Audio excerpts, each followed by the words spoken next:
மட்டக்களப்பு குருக்கள்மடம் மனித புதைக்குழி தொடர்பான வழக்கு களுவாஞ்சிக்குடி நீதவான் நீதிமன்றத்தின் நீதவான் தர்மலிங்கம் பிரதீபன் முன்னிலையில் இன்று விசாரணைக்கு எடுத்துக் கொள்ளப்பட்டது.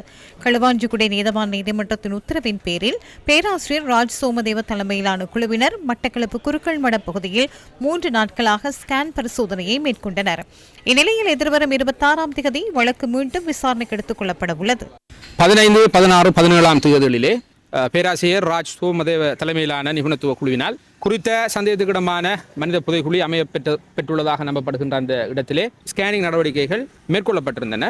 அந்த அடிப்படையிலே குறித்த அந்த ஸ்கேனிங் நடவடிக்கையினுடைய இறுதி அறிக்கை எதிர்வரும் 22 வெள்ளிக்கிழமைக்கு இடையிலே கௌரவ மன்றிலே தாக்கல் செய்யப்படும் என்று பேராசிரியர் தலைமையிலான நிபுணத்துவ குழு அறிவித்திருக்கின்றது. அந்த அடிப்படையிலே குறித்த அந்த ஸ்கேனிங் அதன் பிற்பாடு குறித்த வழக்கானது 26 இது தொடர்பான வழக்கு நடவடிக்கை இருக்கின்றது.